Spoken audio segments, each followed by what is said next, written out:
golden age of Hollywood promised the perfect leading men, hunky cowboys, suave spies, and dancers with hair that never moved.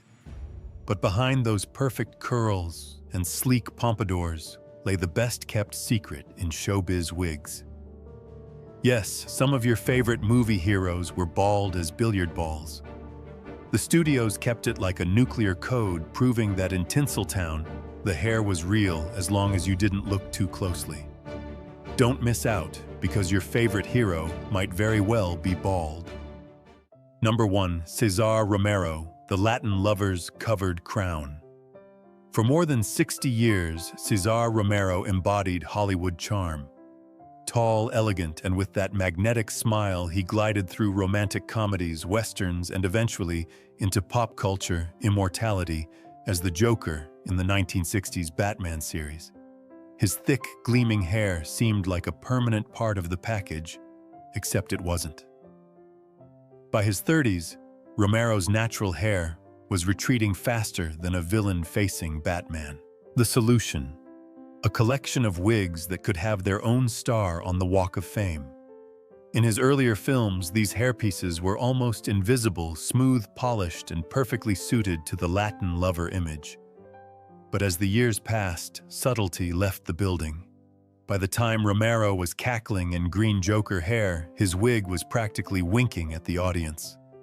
And somehow, that worked.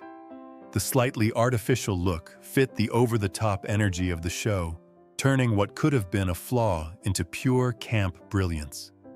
Unlike many of his peers, Romero wasn't obsessed with keeping the illusion alive.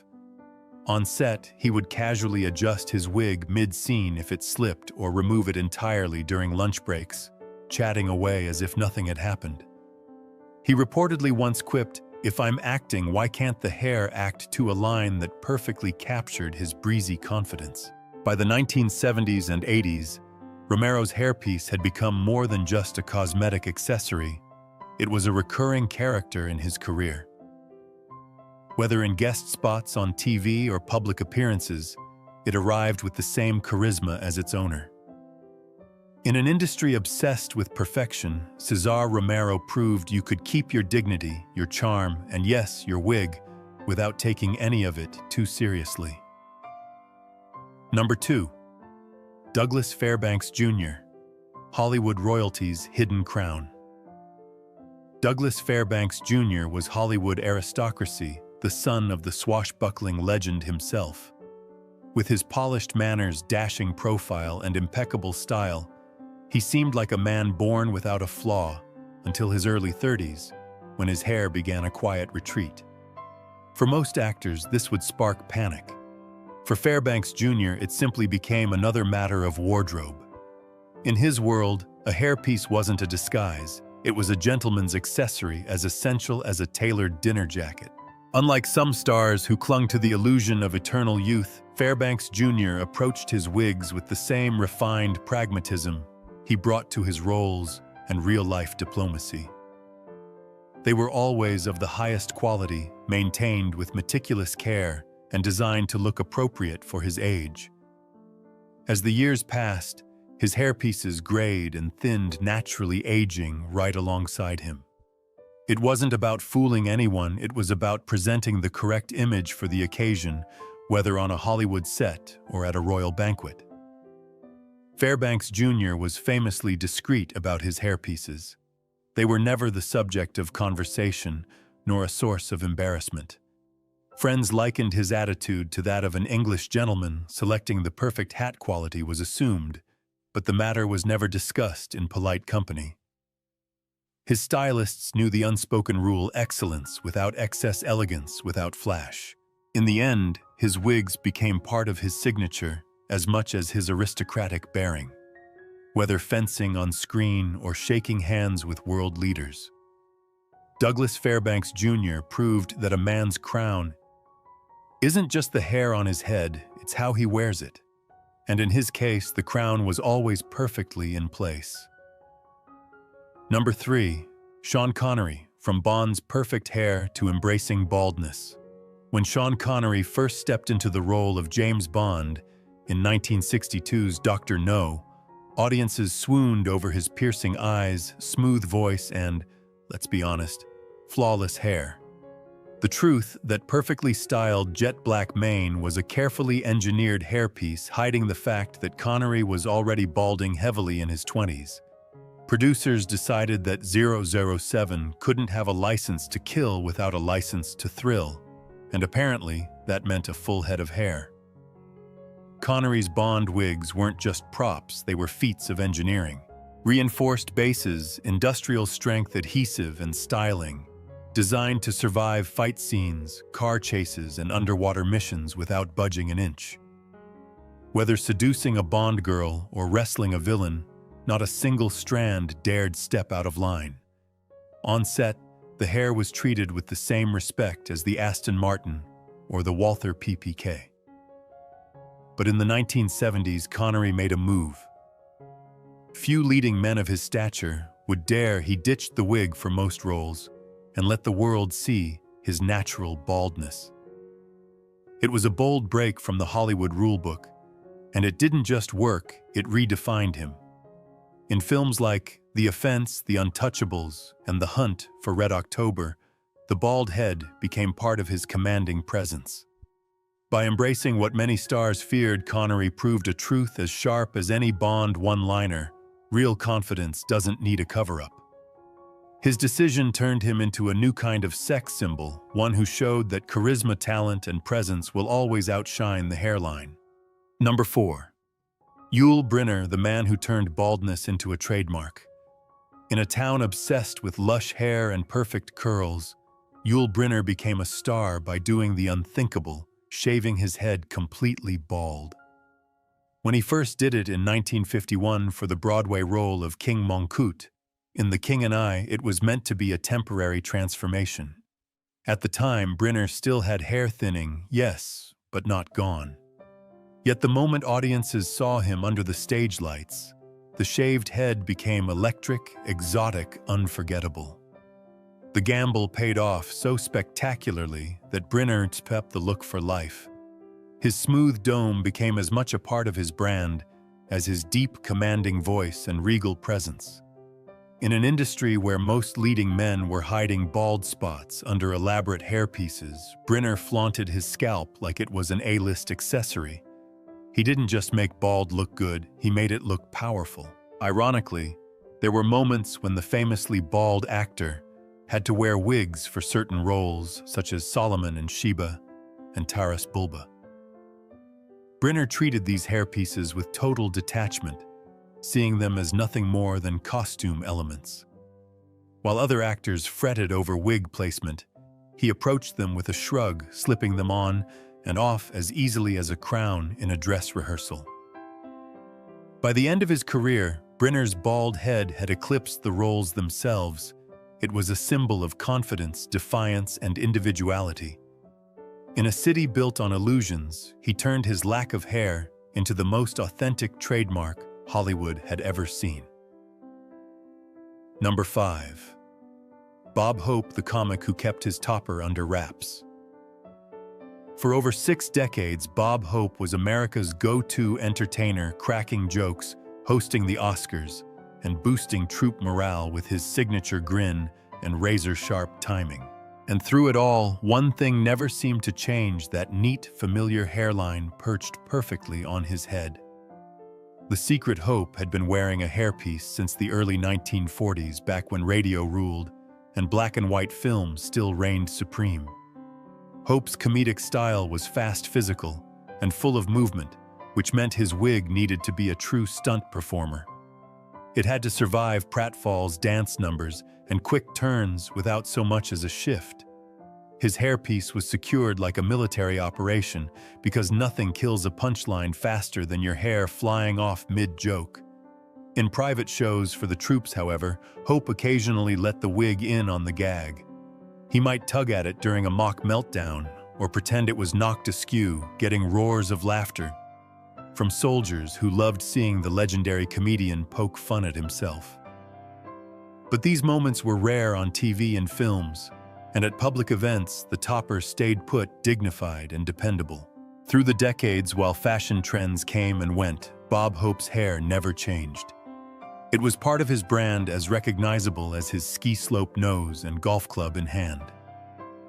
In a world where celebrities reinvented themselves constantly, Hope proved that sometimes the smartest move is to keep the wig exactly where it is, right on top, delivering laughs and looking the part. So tell us, who's your favorite among these legends? And are you shocked to discover your hero was secretly bald under all that Hollywood glamour? Number 6. Robert Taylor, MGM's manufactured leading man. Robert Taylor wasn't just a Hollywood star. He was an MGM masterpiece, sculpted and polished to perfection by the studio system. From his chiseled jaw to his neatly styled hair, every detail was part of the brand. The twist, that flawless hairline, started getting studio assistance long before most people realized. MGM, ever protective of its leading man image, began supplementing Taylor's locks early, ensuring that not even a hint of recession would threaten box office appeal. These weren't static wigs either. As ideals of masculinity shifted from the dapper 1930s to the more rugged post-war era, Taylor's hairpieces evolved right alongside. In his romantic dramas, the look was sleek and perfectly combed. In war films or westerns, the style loosened just enough to suggest a man who could fight for his country or tame the frontier without mussing a hair.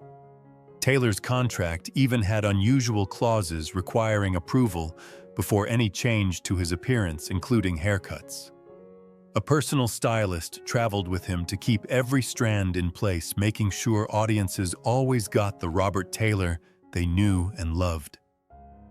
It wasn't vanity, it was studio policy. Taylor himself treated the whole process like any other part of his job.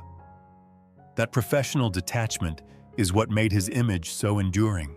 While others fretted over keeping their secret, Taylor wore his hairpiece with the same ease as his costume or makeup. On screen, he was always the perfect leading man. Off-screen, he knew the truth in Hollywood. The role doesn't end when the cameras stop rolling, especially when the hair is part of the performance. Number 7. Spencer Tracy. The natural actor's unnatural hair. Spencer Tracy built his reputation on authenticity. He was the kind of actor critics swore wasn't acting at all, he was simply being. On screen, everything felt real. His voice, his expressions, his presence, and yes, even his hair. But by the early 1950s, that natural hair was getting a little help from the makeup department.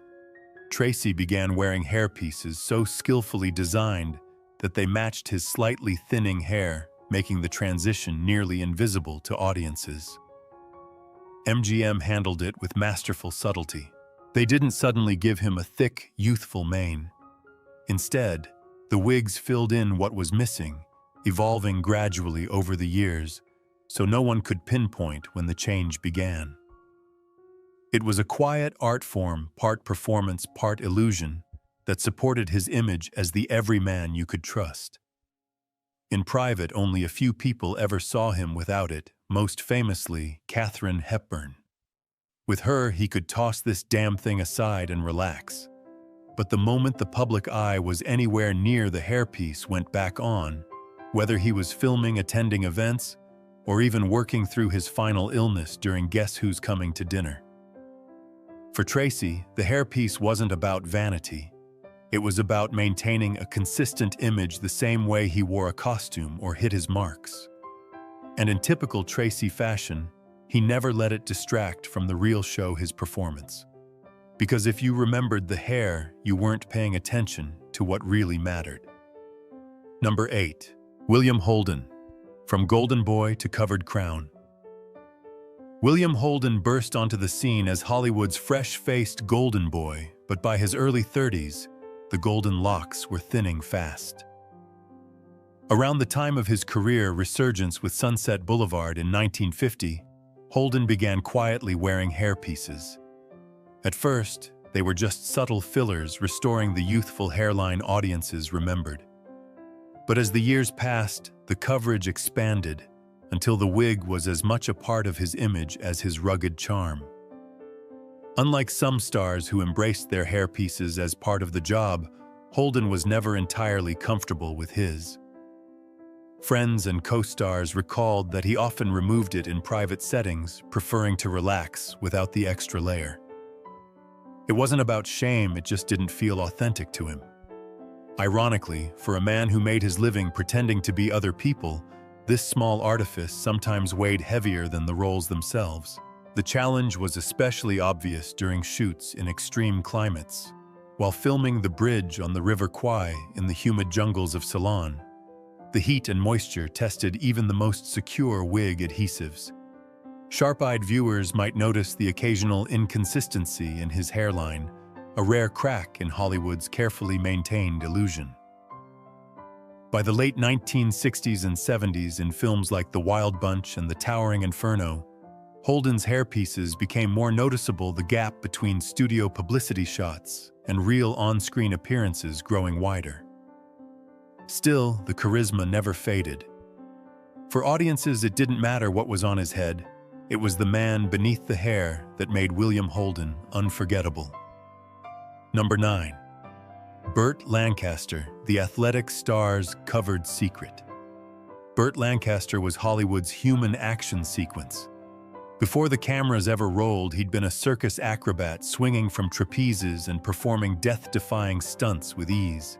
When he transitioned to acting, he didn't just bring charisma, he brought athleticism no other leading man could match. But by his late 30s, one part of his invincible image was quietly slipping away: his hairline. The man who seemed to conquer everything suddenly had a new challenge, keeping his hair in place while flying through the air. Lancaster's hairpieces weren't built for drawing room dramas. They were built for war against windsweat and gravity. During swashbucklers like the Crimson Pirate, his wigs had to endure sword fights, leaps between ships, and mid-air rope swings without so much as a hair out of place. His team developed a near-military strategy for securing them: spirit gum for adhesion, fine mesh for breathability, and hidden anchors that kept everything locked down, even during the wildest stunts. The best part, Lancaster wasn't precious about it. If the hair shifted during a scene, he'd stop mid-production call for his hairdresser and get it fixed like he was tightening a sword belt.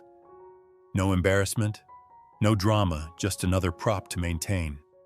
To him, the wig wasn't a secret shame. It was a piece of professional equipment, and he wore it with the same confidence he brought to every role.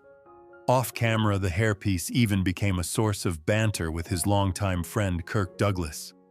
Douglas would rib him about having a performance enhancer on top, and Lancaster would shoot back with a grin, claiming his purchased hair looked better than Douglas's natural crop any day.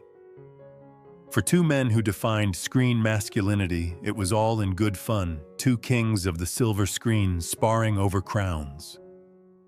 By the end of his career, Lancaster's hairpieces were as much a part of his legend as his acrobatic leaps and commanding voice.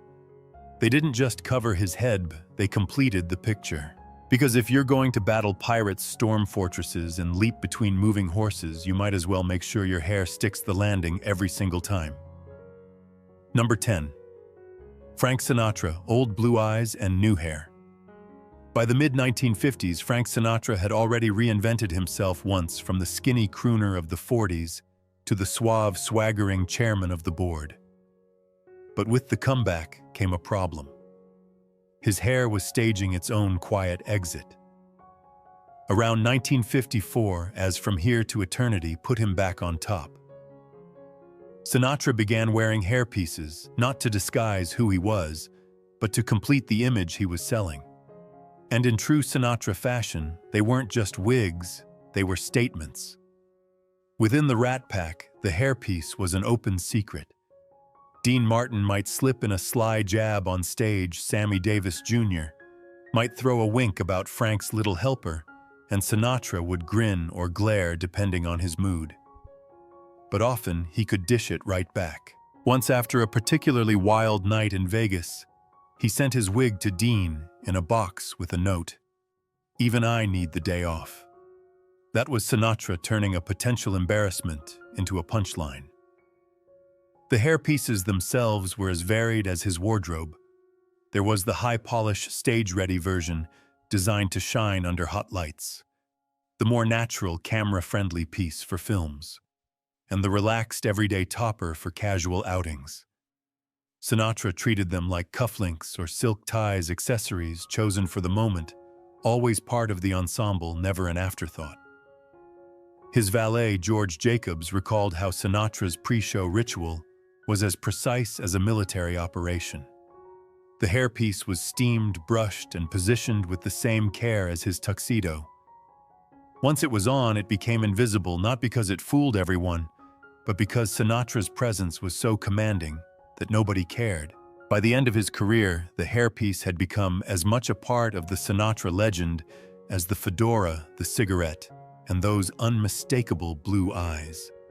He wore it with the confidence of a man who knew exactly who he was and exactly how to make the world see him. In other words, the hair never wore Frank. Frank wore the hair. While Burt Lancaster needed a hairpiece tough enough to survive sword fights and flying through the air, Frank Sinatra's wigs were crafted to survive the spotlight, the gossip, and the Rat Pack's sharpest jokes, proving that in Hollywood, hair can be a stuntman or a style icon, depending on who's wearing it. Number 11. James Stewart, the Everyman's Secret. James Stewart built his career on being the man next door, the lanky, soft-spoken everyman audiences could trust. From Mr. Smith Goes to Washington to It's a Wonderful Life. He didn't need a superhero's physique or a movie star's perfect hair to win people over. In fact, early in his career, he didn't hide his naturally receding hairline at all. That visible imperfection only added to his authenticity. But by the early 1950s, Stewart's hair loss had accelerated, and Hollywood's leading man rules were hard to ignore. Around this time, right before classics like Rear Window, he began wearing hairpieces. They weren't the flawless, glued-into-place kind, favored by other stars. Stewart specifically requested wigs that looked slightly imperfect, just messy enough to feel real, just ordinary enough to match the man audiences thought they knew. His makeup artist, Charles Schramm, recalled that Stewart treated his hairpieces like any other part of the costume. No vanity, no fuss, just another step in getting ready for a role.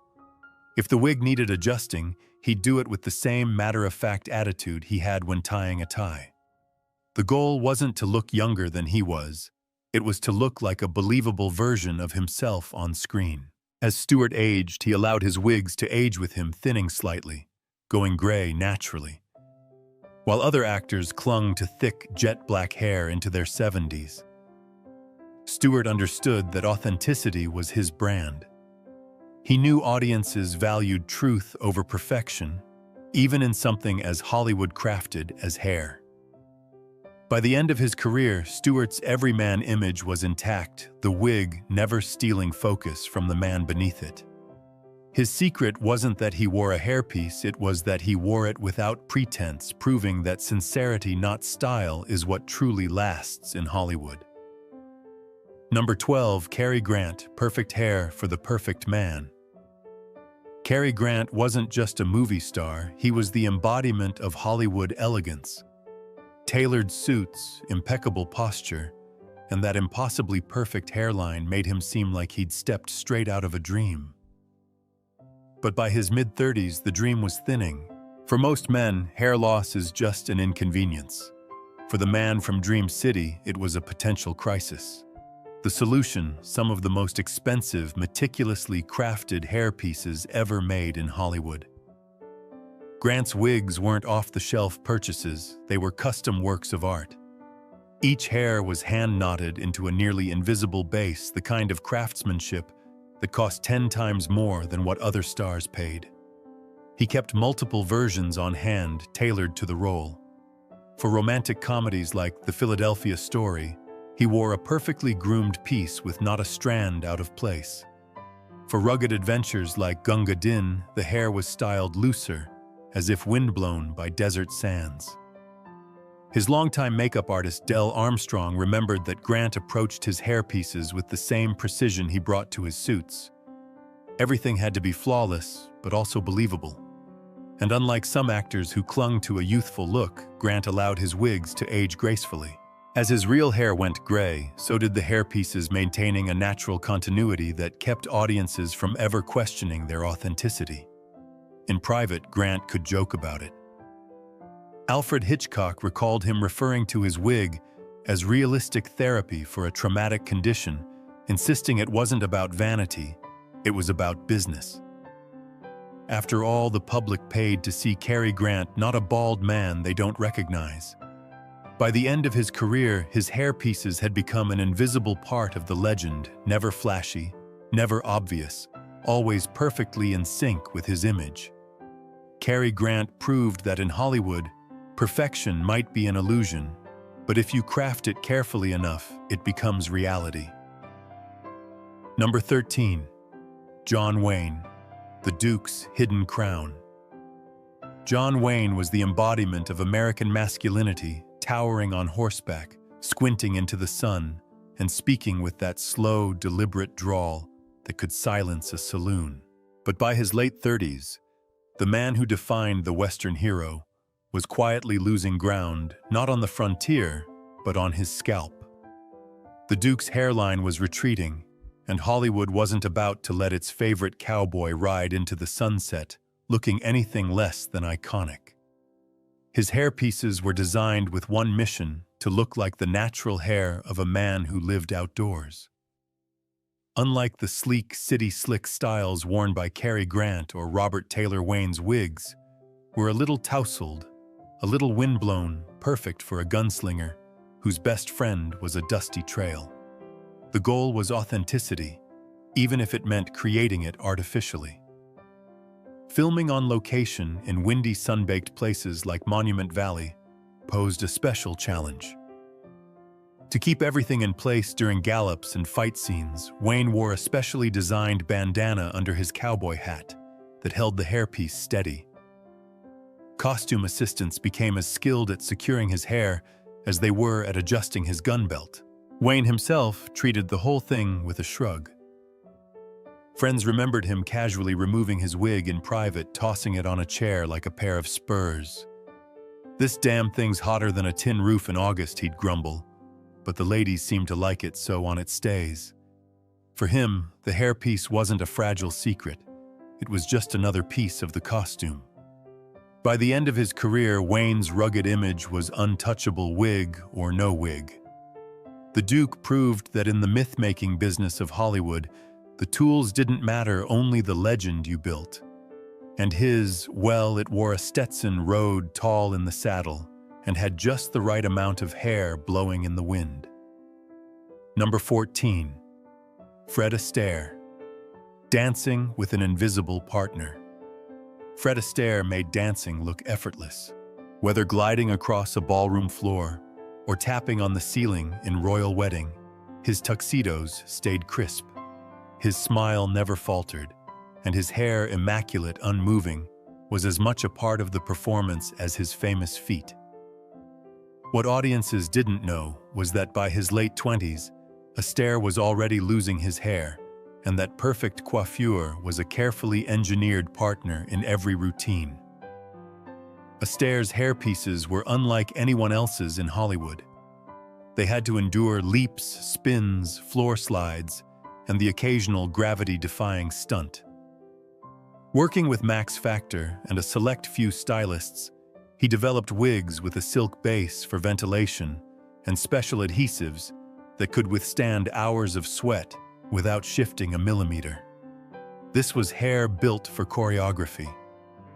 He traveled with multiple identical pieces, each perfectly maintained, because in Astaire's mind, the wig was part of the costume, no different from the tails on his tuxedo or the shine on his shoes. Only a handful of trusted stylists were allowed to touch them, and they treated each one like a priceless prop.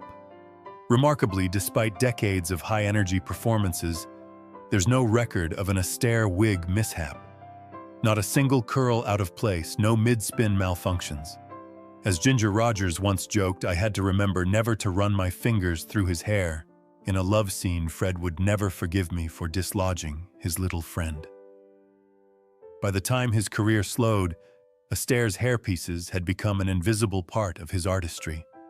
He proved that in dance, as in Hollywood, the best illusions are the ones you never notice until someone lets you in on the secret. Number 15. Humphrey Bogart, the tough guy's secret vulnerability. Humphrey Bogart's screen persona was pure steel cool under pressure, a cigarette dangling from his lips, eyes narrowed against the smoke. Whether in Casablanca or The Maltese Falcon, his slicked-back hair was as much a part of his image as the trench coat and fedora. But by his early 30s, Bogart's hair was thinning fast, and for a man whose livelihood depended on projecting toughness, baldness was a vulnerability he refused to show. From his breakout roles onward, Bogart wore a hairpiece both on and off the set. Cinematographers developed special lighting setups to mask the hairline, and Bogart himself knew exactly how to angle his head so the illusion stayed intact. It wasn't vanity so much as professional discipline, the same precision he brought to every line of dialogue. At home, the rules didn't change. According to wife Lauren Bacall, he almost never removed the piece even in private. The one exception, swimming. And even then, no photographers or uninvited guests were allowed within sight. For Bogart, the hairpiece was part of the armor, a constant companion.